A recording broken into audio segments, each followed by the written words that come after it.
With residents of Roysambu Ward, you are aware of that engagement. Roysambu Ward, Honorable Chair, is one of the largest wards in terms of population, but that entire ward has no public ECD. So when I was there was a piece of land that I was shown, somewhere on Lumumba Drive, just off Lumumba Drive, that had allegedly been grabbed by some church that had been set aside for a public ECD. So, Governor, in terms of specific wards such as Roysambu that do not have an ECD center, it would be important for you to address what your government is doing in order to have the kids who live in Roysambu ward also have access to ECD facilities. Secondly, Honorable Chair, I have 4 wards here that have only one ECD, despite having very large populations. In Kayole Central, we have one at Bondeni. I think it was put together in 2024. And you know the population in that area, Governor. Mihango Ward in Embakasi East, we have only one ECD. And then Ruai in Kasarani, which is, I think, the largest ward, has only one center, Honorable Chair, making it very difficult for many kids to access. And then lastly, in Korogosho ward of Waraka, where we only have one public ECD center, which is very under-resourced and overcrowded. Governor, I'm sure if you visit. Kayole Central, Mihango in Embakasi East, Ruai in Kasarani, which is the largest ward, and then Korogosho in Waraka. Then there are wards that have incomplete and under-resourced ECD centers, Honorable Chair. And these are the ones that I would want you to address again, Governor. In Jiru Ward, in Kasarani, the centers are incomplete. Some of them don't even have toilets and play areas. Madare North, in Ruaraka. These ones we found that they have very high people-to-teacher ratios. Dandora Area 4 in Embakasi North, which are in very poor condition, Governor. Then in Molem, in Embakasi West, they have only one center that has no space. And I think also there was a concern about the lack of trained ECD teachers in Molem. So if those ones can be addressed, Honorable Chair, we want to see what the governor's plan is in terms of addressing these concerns. So we have only 228 of those ECD centers across 85 wards. And we would ideally, Governor, wish to have 2 to 3 centers per ward based on the population density. And then we saw in your budget in 2024, you only allocated 116 million shillings to complete these tolled ones that I have mentioned in Jiru, in Madare North, in Dandora, and in Modem. So I think those are the concerns that we have. And then finally, Chair, on the school feeding program, this is a pet project of the governor. He's usually very proud of it. But there is a conversation we have had, Governor, since the inception of this program.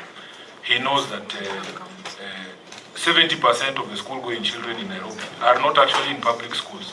They are in informal schools, those ones that they call up-bed schools.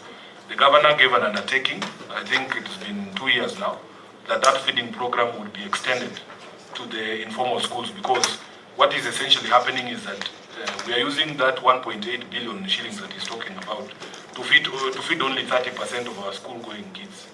And that is unfair. It is unfair. And most of these kids in these informal schools, is not that they would not want to be in those public primary schools, but we simply don't have the space to fit all of those students there. So, Governor, where are we on the promise you made to extend the feeding program to the up-bed schools? I thank you, Honorable Chair. Thank you, Senator. And since you are leaving, I'll request the Governor to answer that, and then we can move on. Thank you, Chair, for those questions from my Senator.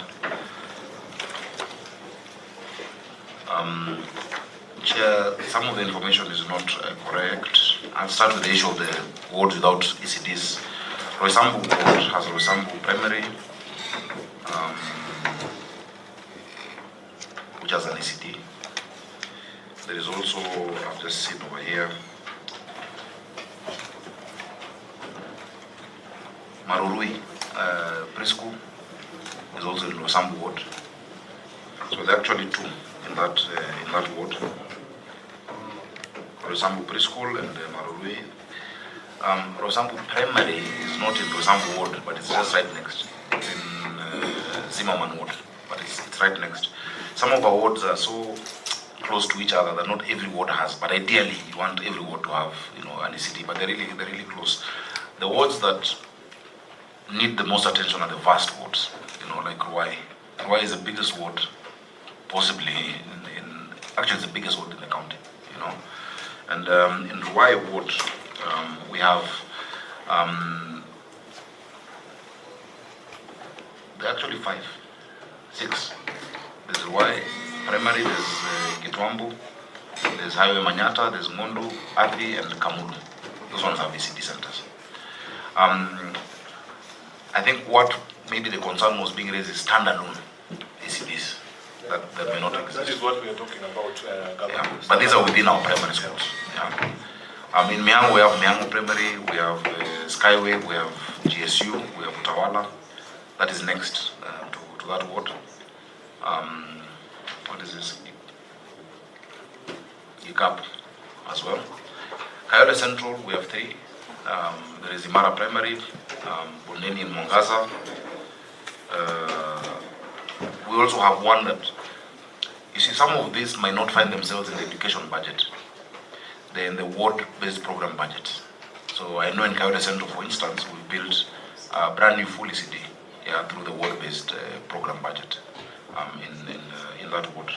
And I think the response really should be amended to incorporate those ones that are built not through the education budget per se, but also through the ward-based program. Many MCAs, or rather the ward committees, prioritize either adding classrooms or building standalone ECDs.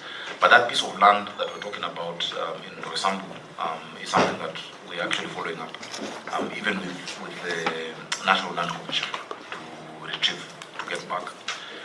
Chair, we did an exercise beginning 2022 of getting title deeds for our schools. It's been an ongoing discussion.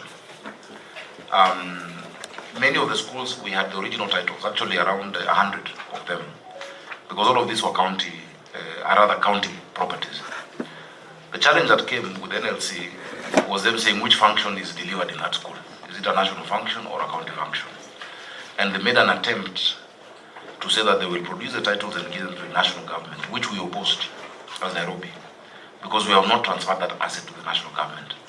So even as the language we should have is not that we have ECD centers in primary schools. It is that we have primary schools in our ECD centers. Because the government entity that owns and builds that infrastructure is the county government, So that is where we have, we're still going back and forth, and there's a transition at NLC right now. But we secured most of those schools in terms of titles. I can give the list of those that we gave copies of the titles for them to know. We can be able to furnish this. So on the land in Lumumba Drive, what is the status now? That is also within NLC. It's part of what we've asked for reservation. Is the matter in court? No, there's no court matter on that. There's no court matter.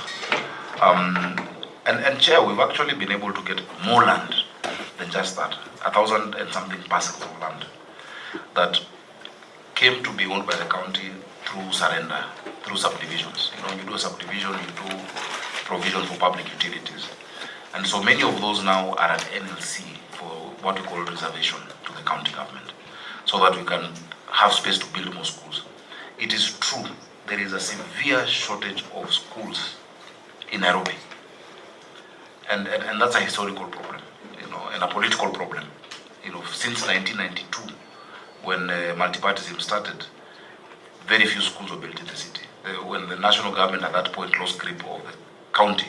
And so you find, and I'm sure in many of your counties, Senator Kamar, when we started the school feeding program in Roysambu, the president was shocked that we had 210 public schools, and he gave the example when he was an MP of Eldoret North, he had 150 schools in one constituency, yet we have 17 constituencies, which is why we moved to build 5,000 classrooms. The national government through CDF doing 3,500 and the county government targeting to do 1,500 classrooms, because we must bring those children from the informal schools to public schools. These informal schools, or rather APBET schools, and I've had a lot of interaction with the chair of APBET and the teachers, or Kono ETC. They're not the ideal school for a child to be in. You know, those schools, we had a case of one collapsing and children dying. The infrastructure is not concrete. The school is a church on Sunday, on Monday it's a women's meeting, Tuesday it's karate. You know, it is, they're really not ideal, Chair, for our children. And so we really need affirmative action for Nairobi County. And Chair, we would appeal to the Senate also to consider a conditional grant to bring Nairobi to the level of other counties in terms of number of schools. You cannot have 210 schools with a population of 7 million. You know, and you can comparatively look at all counties. I know Senator Nyandarua has more than triple the number of schools I'm talking about. Yet the population is a small fraction of the population we have. That is a challenge that Nairobi County has. It's a historical challenge, and so we're doing our part to increase the number of schools. Chair, our focus on this incomplete and under-resourced schools, Chair, is really budget constraints.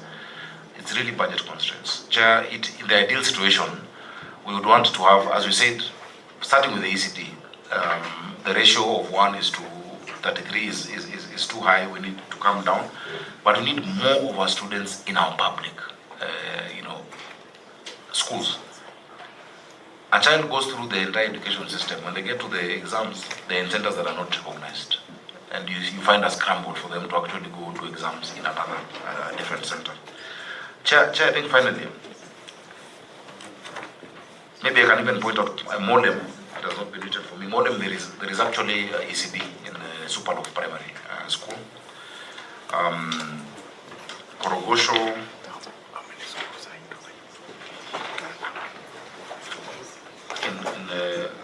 Maybe, Governor, as you are pointing out these ECDs, is differentiate those schools with classes and those with ECD centers.